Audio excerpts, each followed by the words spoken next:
Medical एवं sales representative association में 13 सूत्रीय मांगों को लेकर निकाली रैली, गांधी चौराहे पर किया प्रदर्शन। मध्य प्रदेश में दवा प्रतिनिधि अपनी मांगों को लेकर federation of medical and sales representative association of India के बैनर तले हड़ताल पर है। राष्ट्रव्यापी हड़ताल के चलते मंदसौर जिले में भी दर्जनों दवा प्रतिनिधि केंद्र सरकार और दवा उद्योगपतियों के खिलाफ सड़कों पर उतरे और रैली निकालकर अपनी मांगों के समर्थन में नारेबाजी की। इस मौके पर दवा प्रतिनिधियों ने शहर का चक्कर लगाया और अपनी मांगों से संबंधित मांग पत्र जिला प्रशासन के माध्यम से केंद्र और प्रदेश सरकार को भेजा। मांगों में केंद्र सरकार से सेल्स प्रमोशन एम्प्लॉय एक्ट की रक्षा, सेल्स प्रमोशन कर्मचारियों की वैधानिक कार्य नियमावली, सरकारी अस्पतालों और बड़े संस्थानों से दवा प्रतिनिधियों की कार्य करने की रोक को हटाना और सस्ती दवाएं उपलब्ध कराने के साथ जीवन रक्षक दवाएं निःशुल्क देना, दवा प्रतिनिधियों के डाटा को व्यक्तिगत रखना शामिल है। वहीं सेल्स उत्पीड़न के नाम पर दवा प्रतिनिधियों का शोषण बंद करना, दवा प्रतिनिधियों का भी 8 घंटे कार्य समय व न्यूनतम वेतन 25,000 करना और दवाई की ऑनलाइन बिक्री को भी बंद करना शामिल है। इसके साथ ही दवाइयों पर लगने वाले जीएसटी का भी विरोध कर रहे हैं। एसोसिएशन का मानना है कि इससे जनता पर महंगी दवाई का बोझ पड़ेगा। इस मौके पर एसोसिएशन के उपाध्यक्ष राजेश सोनी ने कहा कि आज पूरे देश में दवा प्रतिनिधि अपनी मांगों को लेकर सड़कों पर उतरे हैं और केंद्र और प्रदेश की सरकार उनकी मांगों को पूरा नहीं कर रही। उन्होंने कहा कि यदि सरकार उनकी मांगों को लेकर उदासीन रहती है तो फिर आने वाले समय में संघर्ष को और तेज किया जाएगा। इस मौके पर जिला इकाई के सदस्य भी मौजूद रहे।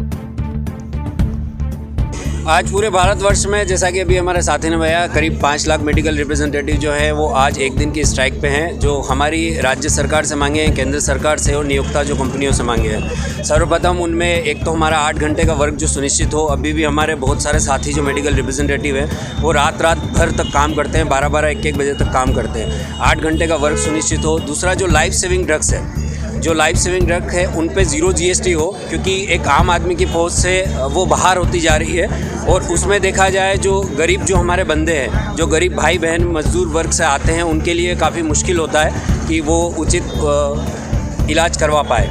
और दूसरा, जो सेल्स के नाम पे प्रताड़ित हो रहे हैं हमारे भाई बंधु, बहुत ही एक सेल्स के नाम पे इस लेवल का उनको प्रताड़ना दिया जा रहा है कि बहुत सारे हमारे साथी उसमें सुसाइड कमिट कर रहे हैं। तो ये भी हम चाहते हैं कि ये जल्द से जल्द ये बंद हो। हम ये नियोक्ताओं से मांग करते हैं। और अगर हमारी 13 सूत्री मांगे हैं, 13 सूत्री मांगों को लेकर आज एक दिवस पूरे भारतवर्ष में सारे मेडिकल रिप्रेजेंटेटिव स्ट्राइक पे है। और यदि इन मांगों को केंद्र सरकार के द्वारा, राज्य सरकार के द्वारा या नियोक्ताओं के द्वारा अगर पूरा नहीं किया जाता है तो भविष्य में भी हम एफएमआरआई के कॉल पे जो हमारा संगठन है, निश्चित रूप से वापस हम हड़ताल पे जाएंगे। क्या मांगे आप? आज पूरे भारत में सभी एमआर जितने भी हैं सभी हड़ताल पे हैं। इसके पीछे बहुत सारे मुद्दे हैं।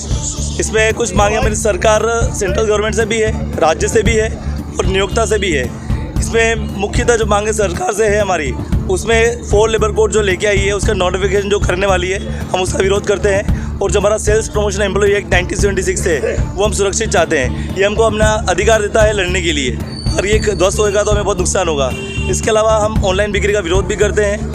दवाइयों पे जो पेशेंट परेशान होते हैं, गरीब लोग, और दवाइयाँ आजकल आप भी देख ही होंगे 2 सालों से बहुत ज़्यादा रेट बढ़े हैं। तो पहले क्या होता था, डीपीसी लागू होता था तो दवाइयों के दाम नियंत्रण में रहते थे, लेकिन अभी आज की तारीख में ऐसा नहीं है। अभी 2 सालों में दवाइयों के दाम बहुत बढ़े हैं और हम चाहते हैं इस पर 0% जीएसटी लागू किया जाए। कितने दिन की हड़ताल है आप लोगों की? सर, ये आज हमारी 1 दिन की हड़ताल है और आज लगभग 4 से 5 लाख जो एमआर से पूरे भारत में वो सभी स्ट्राइक पे हैं। क्या मांगे पूरी नहीं तो क्या आगे क्या कदम रहेगा? हम पूरी कोशिश कर रहे हैं कि बात करके कैसे भी करके हम अपनी मांगों को बनवाएं। अगर ऐसा नहीं होता है तो हम फिर से हड़ताल पे जा सकते हैं।